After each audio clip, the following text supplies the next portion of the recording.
I'm here today with David McDonald. He's from the City Council Public Health team, the Inclusion Health team, and we're going to be talking about gambling and gambling-related harms and the things being done in Nottingham City to support people with those problems. We're going to have quite a wide-ranging conversation, should last up to 20 minutes, so get your cup of tea and we'll get going in a second.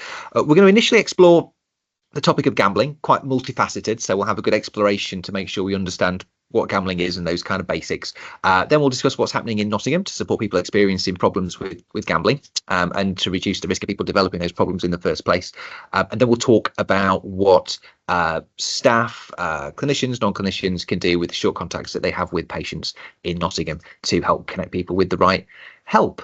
So without further ado, hello, Dave. Hello. And Dave, do you want to introduce yourself and maybe say a little bit about your role? Sure, yeah. Thanks, Andy. So yeah, as you said, my name's Dave McDonald. I'm part of the public health team at Nottingham City Council.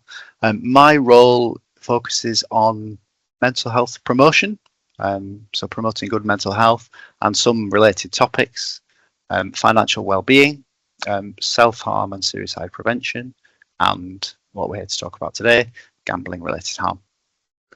Okay, thanks. I think you've got an interesting background, haven't you? You were saying you're not a medical doctor, you're a different type of health professional. What's your background, David?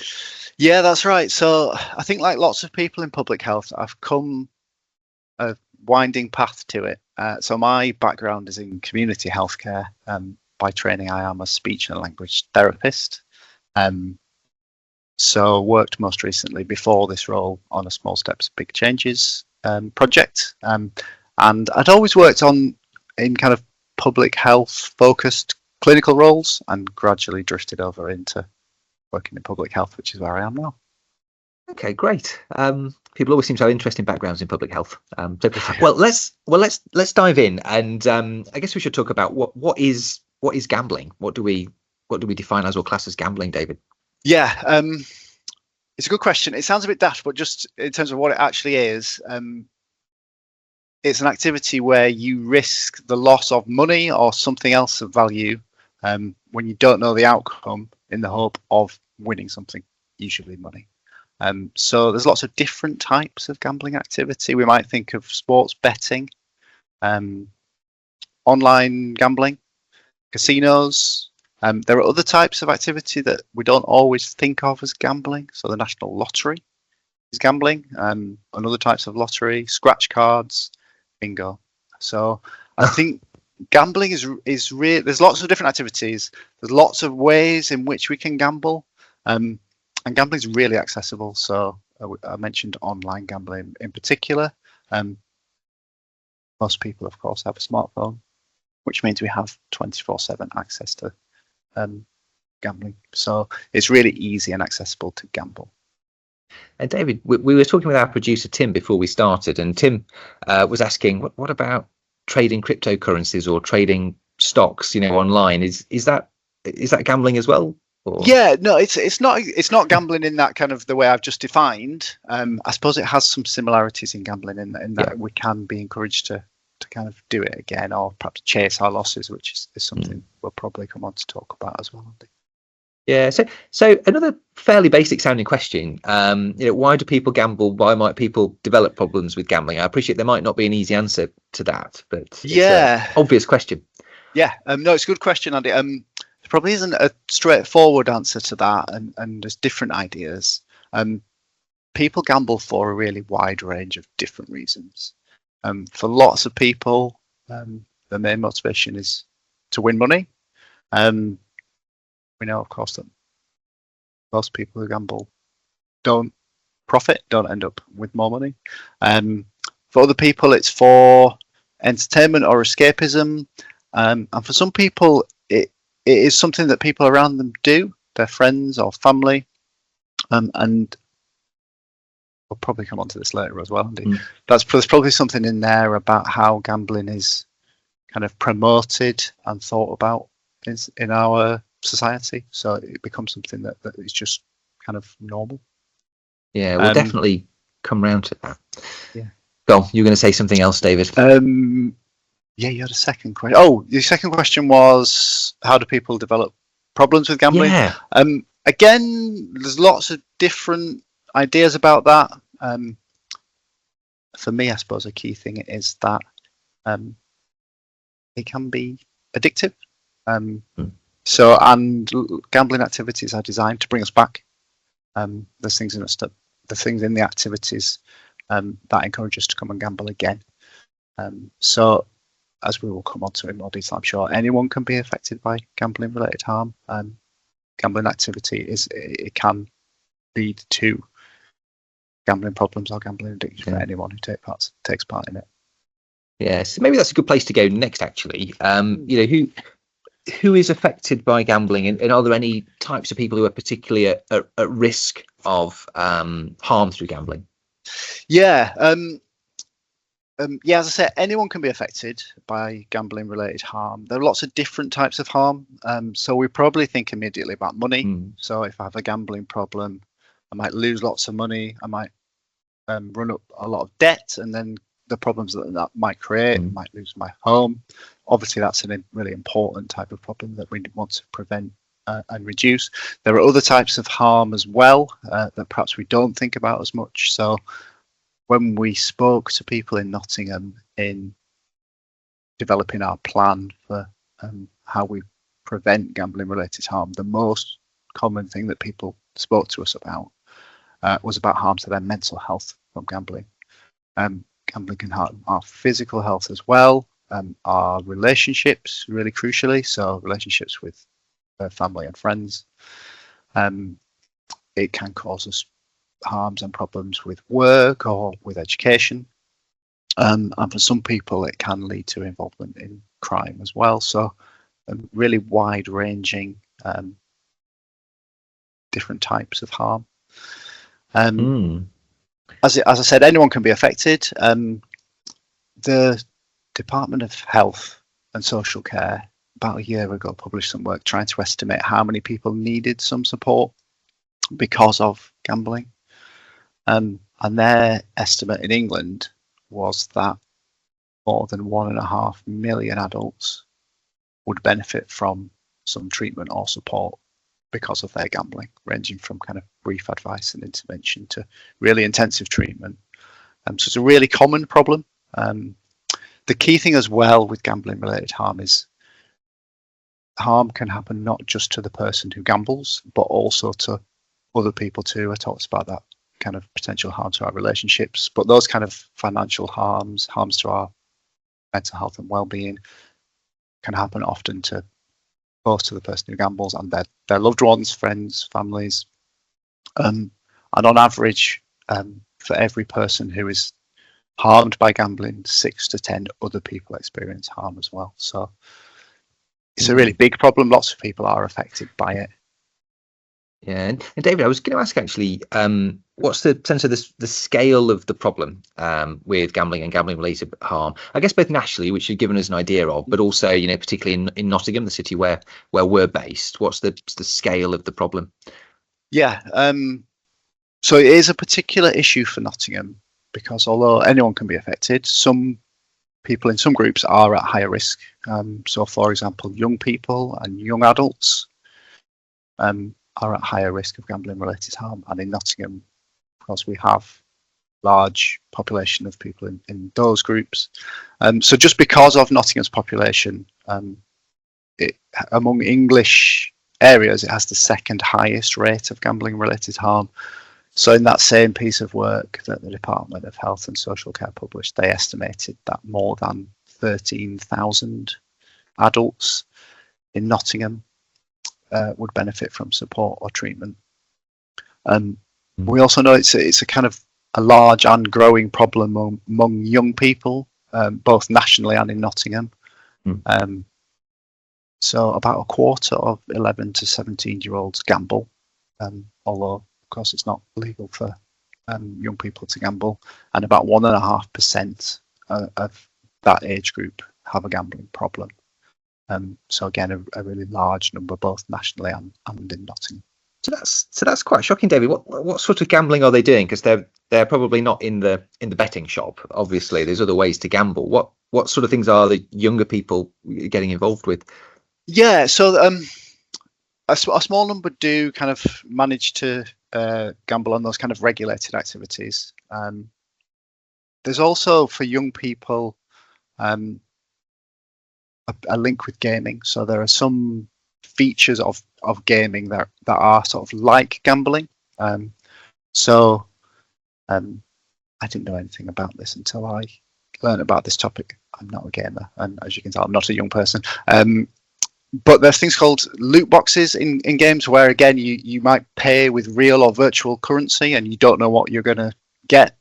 So that is like gambling and can be a sort of a gateway to gambling, can grow your interest in gambling. There's also things called skins where your character in a game, again, you can, in exchange for payment, you get some kind of either cosmetic or part of the game itself, an upgrade to your character within the game. So there's kind of a link through gaming to gambling as well, which for some young people can be a problem. Yeah, I definitely see that. I think some games have this pay for progression kind of thing as well, where it's free initially, and then you have to pay in order to speed things up or progress and so forth. So I guess there's all sorts of mechanisms that people build into things to part people with their money that might have that probabilistic sort of gambling element. So I mean, one of the things, so younger people, and I think you said sort of younger men as well. Is there a gender sort of thing at play here, David, that's noticeable? Yes, yeah. So gambling related harm is slightly more common among men than women. So yeah, younger men are a higher risk group.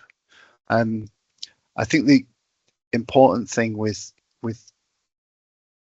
gambling related harm is also to think about how gambling is promoted. So as we all know, I think it's really heavily promoted in the UK. We see lots of advertisements and promotions for gambling, and the way it's promoted is that gambling is a kind of risk-free, harmless activity, which, as we've talked about already, it's not. And I think that really contributes to a really big problem in gambling related harm, which is stigma. So lots of people who are affected by gambling related harm have a sense of fear or shame about speaking about it. They might think, because of the way that gambling is promoted, that the problem is them. It's a harmless activity, so the problem must be me. In fact, we know it's not a harmless activity, and that stigma is the most common reason that stops people speaking about it. So I think it's really important for health and care professionals to start that conversation and to feel confident asking directly about gambling, and knowing how to access support. I think that message that it's not your fault, and that there is help available. There's a range of support and help out there in Nottingham and nationally. So one of the things we want to achieve with the strategy is help people in health and care roles feel more confident to have that conversation and help people reach support, because we know, although there are a really large number of people who need support, as we've talked about, a very small proportion of those people actually receive support. Yeah, you're right. And I think as health professionals, we're used to asking a lot of health related questions around activity, about diet, all sorts of lifestyle questions, smoking and so forth. But I know I'm not particularly used to asking about gambling, and actually I'm sometimes a bit sort of surprised, when it comes up. I might be asking other questions about mental health, and actually that sort of unlocks that actually there is a gambling issue here. But it always reminds me every time that happens that I really should be more curious and ask more often about gambling. So David, I was going to ask, what is happening to address these problems with harm through gambling, both maybe nationally or what's particularly happening in Nottingham? Yeah, I'll focus on Nottingham to start with, Andy. So in Nottingham, we have a gambling related harm strategy, runs until 2028. So it was developed in partnership with lots of different organisations and lots of people in Nottingham with lived experience of gambling related harm. So the aim of that is to prevent and reduce harm. One of the really key aims is exactly what we've just talked about, to help people access more support. Actually, we're talking about the first week of February. Just last week, there was some national new national NICE guidance on gambling related harm published. And we're really happy that one of the recommendations in there is that health and care professionals should think about opportunities to ask about gambling, and a really wide range of health professionals. So it might be in primary care, asking when people first register with the practice or when they come to discuss a mental health concern. It might be contact with the criminal justice system. It might be contact with social care. It might be someone who's having some problems with housing or is at risk of homelessness. It's thinking, I think for each of us, it's thinking about where is my opportunity to ask. We don't always know what to ask. So I think that guidance is really clear as well, that we should ask compassionate but direct questions. Do you gamble? And if the answer is yes, we don't really know if there's a better or worse question that works better at the moment, but a local organisation in Nottingham, Double Impact, developed a question.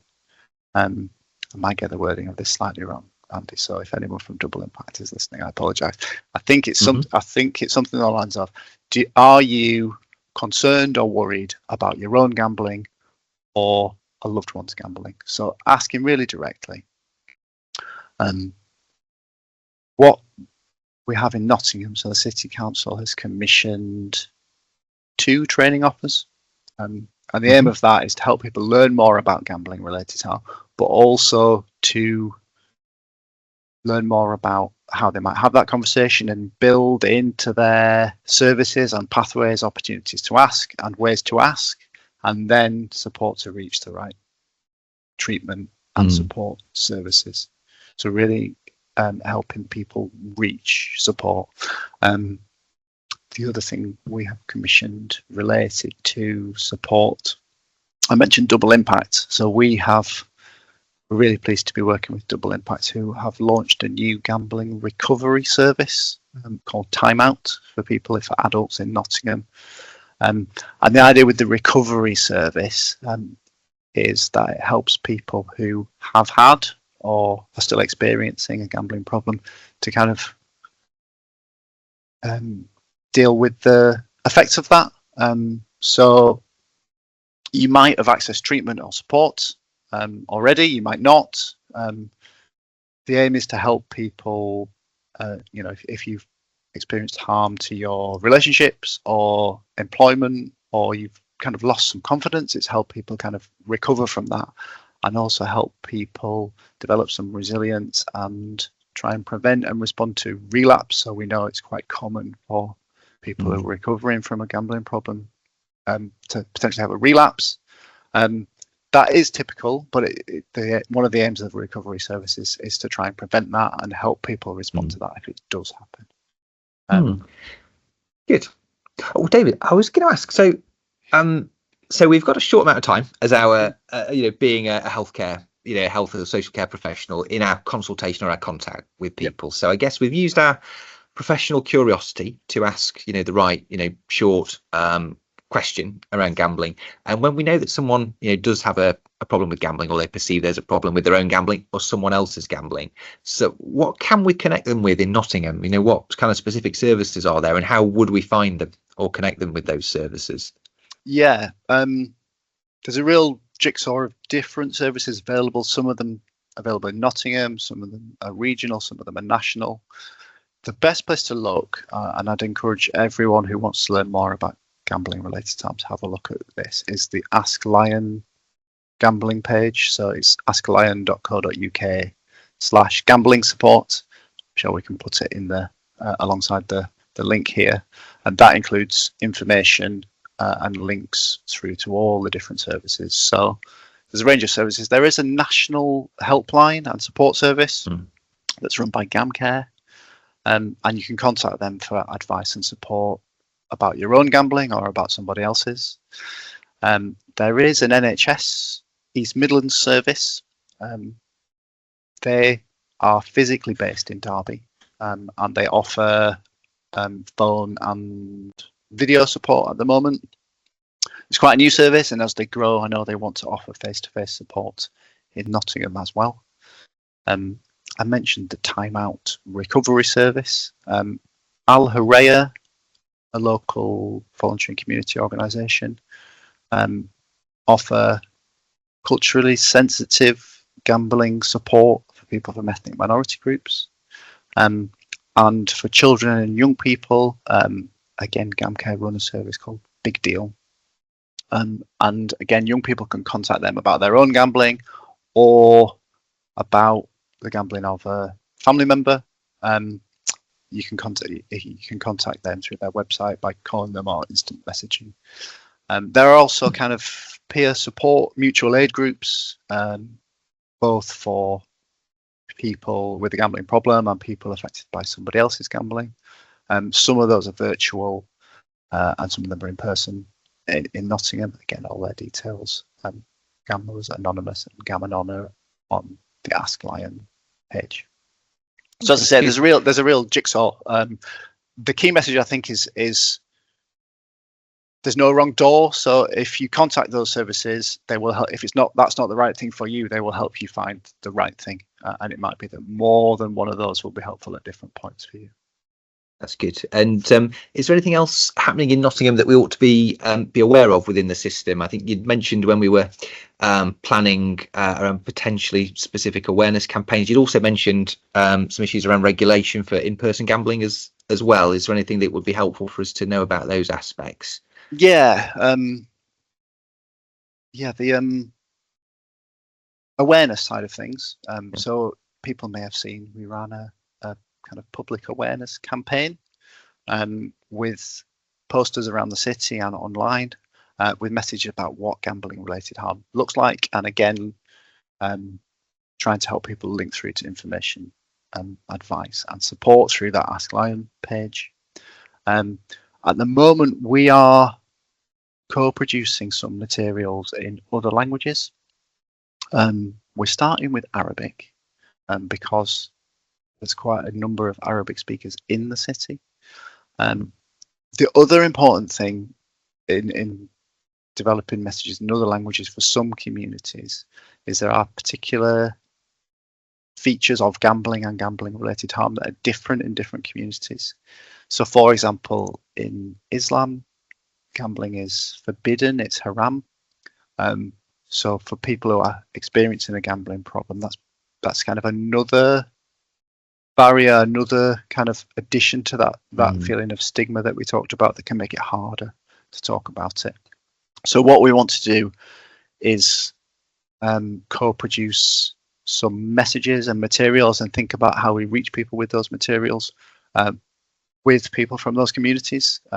So if anyone is interested in taking part in that co-production, we'd be really interested to hear from them. Yeah, so I think there's an ongoing job in terms of increasing our awareness as professionals and the public, and part of that raising awareness for professionals is through the training offer I talked about, which is being delivered by an organisation called Gambling with Lives. Again, perhaps we can link to their offer. They offer 2 different training sessions, one for people who work with adults and one for people who work with children and young people. Both of them you can book online to attend, or if you have a large group of people who would all like to attend it, the training team are happy to arrange a session, particularly for groups of staff as well. That's great. We'll get those links on the screen or down in the show notes below. So I felt like I interrupted you there, David. You were in flow. No, I think I'd finished that bit. The other thing you'd asked about, Andy, was regulation. Yeah. So kind of a third area of the strategy is we are aiming as a council to look at how we strengthen regulation of gambling. The council's role is about regulation of in-person gambling.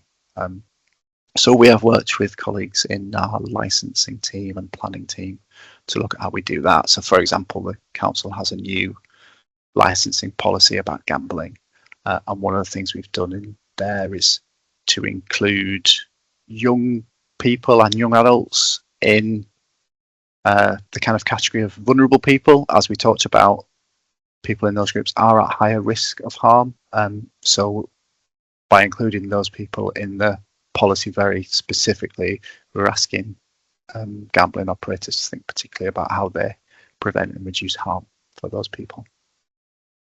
And I mean, often in the area where I work in Bulwell, there are a lot of gambling shops there. You know, potentially compared to other areas that might be more affluent.